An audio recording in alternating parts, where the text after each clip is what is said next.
Hi, and welcome to Board Wrap-Up for the final month of the 2010-2011 school calendar year. Our guest is Dr. David Pennington. We'll talk about the Board of Education meeting that occurred for the month of March, heading into the summer. It's hard to believe, Dr. Pennington, another school year has come to an end, and May is, of all the months we talk about, may be the most busy month for teachers, educators, with graduation. If you could, maybe let's go through the month of May for our viewers out there. Well, it is a busy month. In fact, last night I gave to the board a list of what we call end-of-year activities. And I have 2.5 pages of events that are occurring across the district, across grade levels. And obviously, I'm not going to read all those, sure. But to just give you a flavor,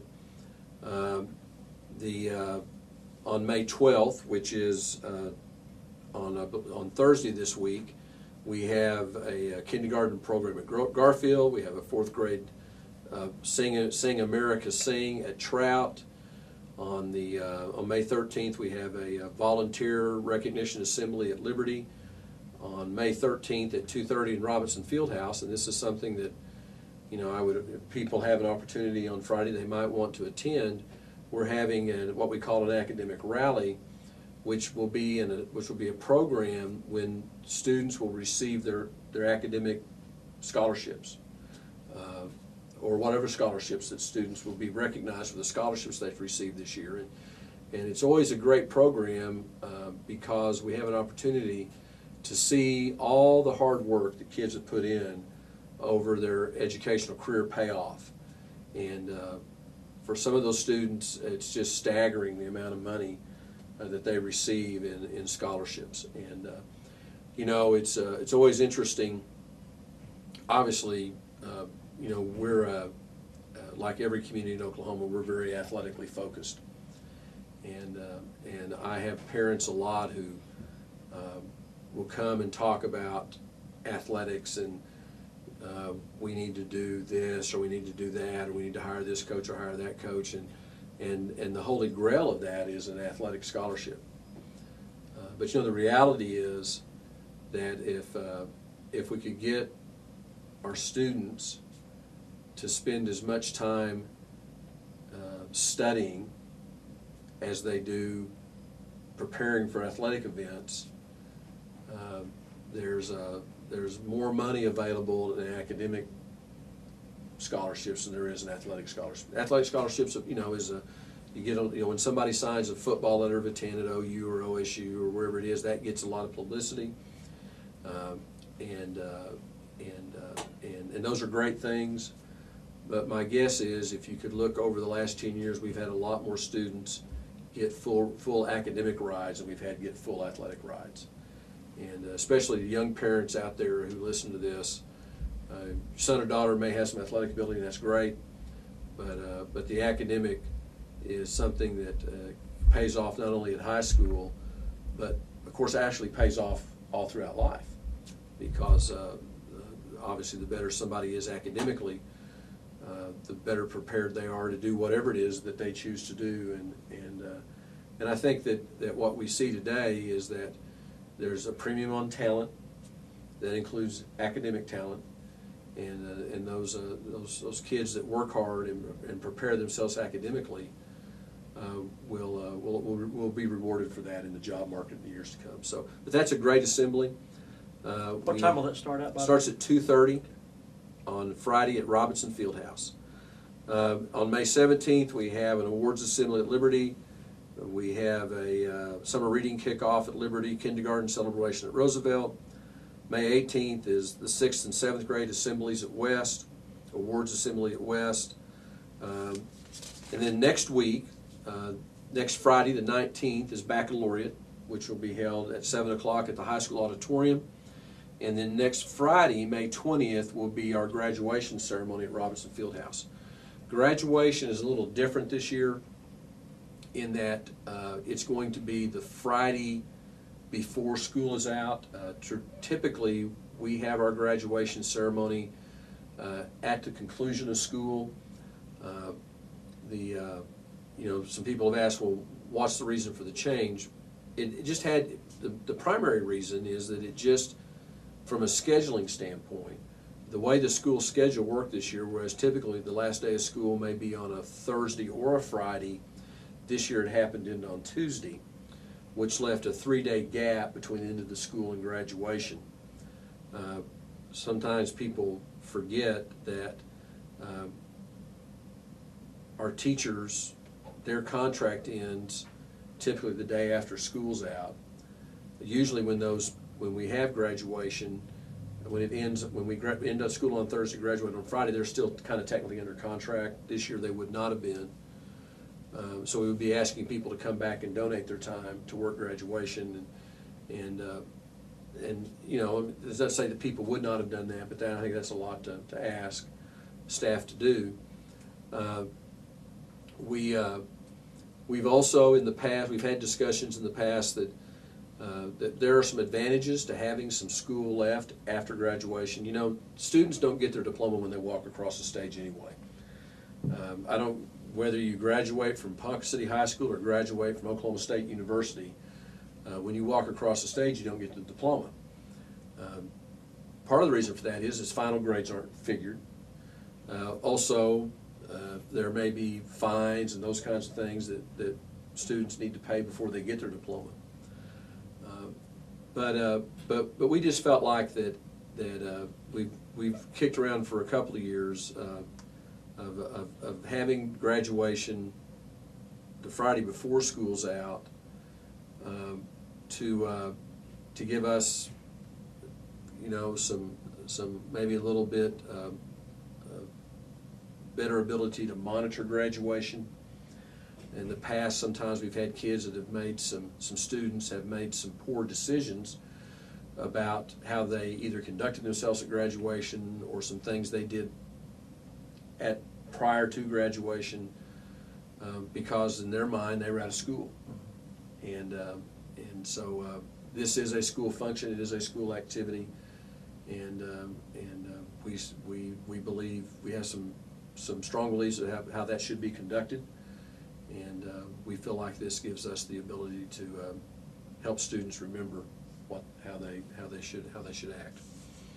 And again, we're very fortunate here. Our students generally conduct themselves in a very professional way. We always have a few, you know, and that's just kids being kids, and especially when they think that nobody has any authority over them anymore.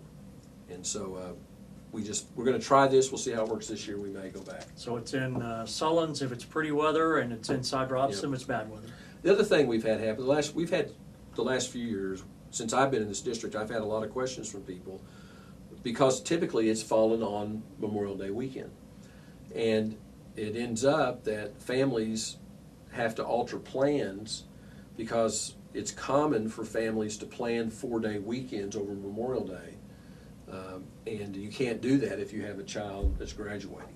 And so this frees up the Memorial Day weekend for parents, the community, and staff. So, and then the last day of school, we have a talent show at East. We have awards assembly at Trout, and then we have graduation at Woodlands Elementary and Union Elementary. So we have lots of activities. I would encourage you to pay attention to the newsletters you get from your schools to see what kind of activities you have. And then we'll have the last day of school, and the last day is always the last day. And it won't be a whole lot that goes on that day. But I know the kids are looking forward to the last day of school, and I assure you teachers are looking forward to it also. Graduating class, any idea how big this graduating class is, Dr. Pennington? You know, I think we're a little bit under 300 kids. I'm not sure if we're 280 or 290. That's kind of where we've been, isn't it, for the last few years? Yeah, we've really been, you know, and again, you've got to probably get down to the 6th or 7th grade before we really start to see a growth in the classes. This is, if you think about it from a demographer standpoint, this is the kids, the students that are graduating today. Most of those students are not children of baby boomers. They're that generation right after the baby boom generation, and baby boomers' grandchildren are just now entering our school system. So just like in the period in the late 70s and early 80s, really for the late 70s and most of the 80s, we've seen while our overall student population in the country is up, if you look at that population and take immigrants out of it, and you just deal with children of parents of the parents that were born in the United States, we've got that dip, and then as the baby boomers' grandchildren start to come back through, you'll start to see an expansion of growth, in a more dramatic growth in schools across the country. Let's talk about our school system, which just found out within the last 24 hours of recording our program that high school principal Dr. Hannaford has resigned his position. And I want you to go ahead and release that information if you could, and any information you can right now tell us about. Yeah. Dr. Hannaford has taken, as I think the correct term is, accepted an appointment to be the Dean of the College of Education at Northwestern State University. That is Dr. Hannaford's alma mater. It's also his hometown. So he has an opportunity to make that step into higher ed, and at the same time to go home. It's obviously a big loss for us. You know, the high school principal position is the most difficult position in education today. Because we've really expected high schools in a very short amount of time to change what they do. For the majority of the history of public education in this state, in this country, the role of the high school has been to prepare. Primarily has been focused on preparing kids for college. And that meant that they kind of went through a sorting process. The coursework that students took, there were different tracks, and there was maybe a college track or a vocational track or just kind of a general ed track. And students made their own choices about which track they took. And at the end of the day, that was fine. Some students decided they didn't like any of the tracks and they just left. And those were dropouts. And again, for most of our history, those students could drop out and they could go find a job. Really in the late 90s, I think if you look at where we are right now with the economy, as the leadership in this country started to really recognize how important a college education would be, or additional training after college was going to be, we started to see a shift in the expectations at least government officials had for our high schools across this country. And it was kind of almost overnight, we made a shift that said that we want every student who graduates from high school to be prepared for college. We made that shift without any corresponding shift in what we expected from kids at the elementary and middle school level. And so all of a sudden, we've had to really refocus what we do at high school. We started to have to come up with ways to do what we call interventions for students who traditionally would not have pursued a college track. That wasn't what they wanted to do. They didn't have the academic background to do that. And so we've had to intervene with those students and provide them with additional services to make up for those gaps that they had. We've had to work very hard with our staff to really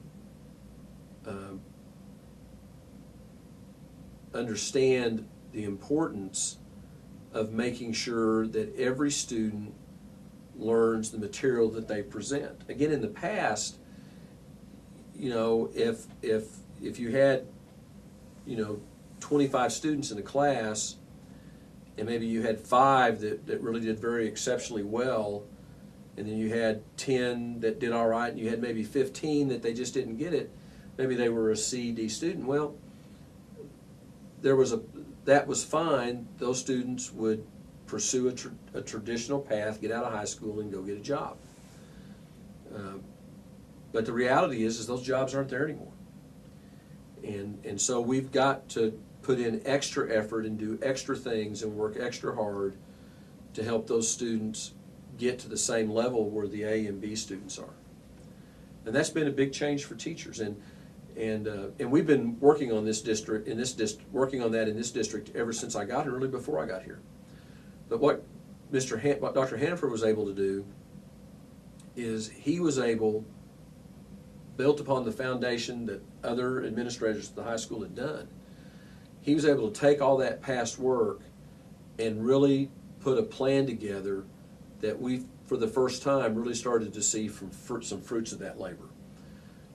We've dramatically reduced the number of students who don't graduate from our high school. Now that meant that Dr. Hannaford and his staff had to go get kids in the morning and bring them to school. We wouldn't have done that 25 years ago. We wouldn't have done that 10 years ago. If we offer a high school education, if you don't want it as a student, you make that decision, that's your decision. But you can't do that anymore in a high school. You have to go get those kids and bring them back to school. It's not just a matter anymore of writing a letter and saying that if you don't come back to school, you're going to drop. You've got to go out and you've got to visit those families, and you've got to interact, and you've got to, even in situations where the kids or maybe their family doesn't value education, doesn't value a high school diploma, doesn't see any reason for having a high school diploma, you have to go in and you have to make that personal investment in those students to get them to come to school. And Dr. Hannaford has not only has he done that, but he's helped his teachers recognize the responsibility they have to see that it happens. So our culture at our high school is different than it was 5 years ago. It's different than it was 3 years ago. It's different than it was 2 years ago. We're not where we want to be. You know, I wish we would have had Dr. Hannaford in place a couple of more years, because I think we would have been closer to what a true 21st century high school needs to be in America today than we are with him leaving. But I appreciate what he did for us. I think that he will be missed. But we missed Johnny Woody when he left, because there were things that Mr. Woody brought to the high school principal's job that were unique and were positive and really helped build that high school. We miss Linda Powers. We miss what Dr. Powers. We've been fortunate in this district that the 3 high school principals that I've worked with, well, they've all been different. They've all been people of great quality, and they've all been great educators. We just now have to go find another one to continue the work that's been done here. And hopefully we can find someone. When I look at this job, every time you have an opening in a position like a principal's job or anything else, you don't necessarily look for what you looked for the first time around, or the time you filled it in the past. I know from my perspective, I really hope that we can find somebody that will stay in that position for a while, because while Dr. Powers and Mr. Woody and Dr. Hannaford had all been in the school district for a number of years, the bottom line is this will be the 4th high school principal that we've had in the last 8 years in this district, whoever we bring in. And so we need some stability in that position. And so we'll be looking for someone. That's always the hard part about positions in school systems is we want people to come, and we want them to commit to us forever. But the only commitment we make to them is for a year. We can only give somebody a 1-year contract, and especially the administrator. There's no tenure for administrators. It is a 1-year contract, and they can be dismissed for cause. And that cause can be, whatever it is. And so we expect people to make commitments to us when we really don't make a long-term commitment to them. And that's difficult. We face the same thing with coaches.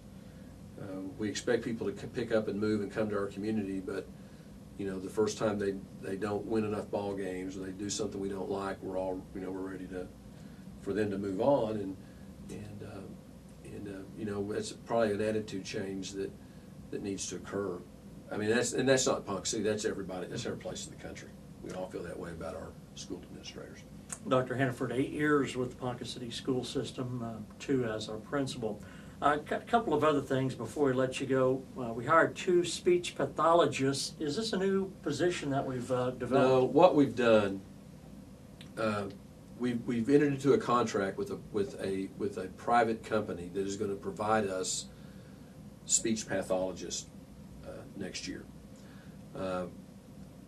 Speech pathologists are extremely difficult to find, and what's happened, and this is not, again, this is kind of a nationwide phenomenon, is that a lot of these speech pathologists, rather than coming directly to work for school systems or hospitals or other entities, have started to go to work for these private companies who then contract their services out to hospitals and school districts and others. It's a change in the dynamic of the job.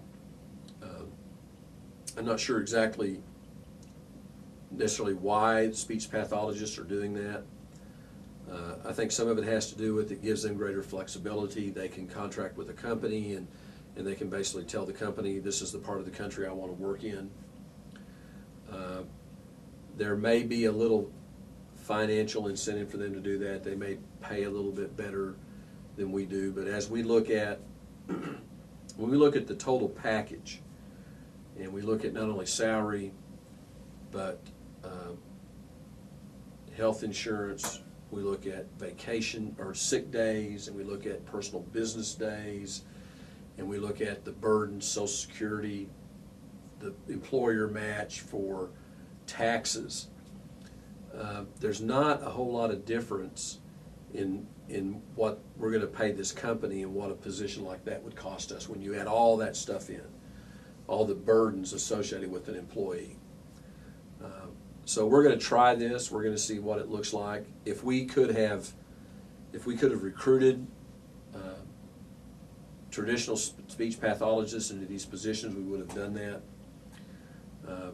But we knew what our needs were next year, and quite frankly, we were afraid we weren't going to find anybody. I mean, again, some of that goes back to people being unwilling to leave the jobs they have because of the finances and the financial condition of school districts. If I move to a new community, will I have a job the next year? It's a possibility my job will be eliminated, so people who are established in places are reluctant to move.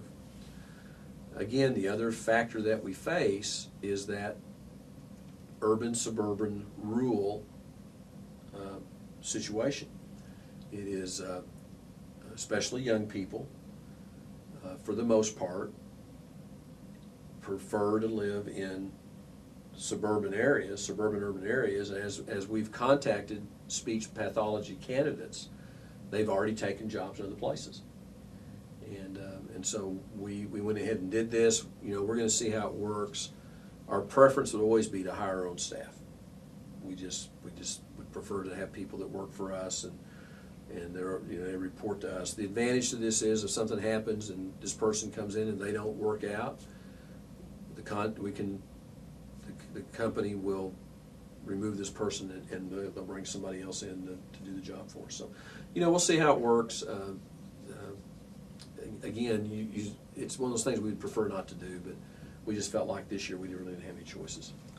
Finally, last night, or at the Monday, May board meeting, you said goodbye to some folks who are retiring, and I'm sure you want to say some nice words about them. Well, as I told them last night, we appreciate their service to the children of this community.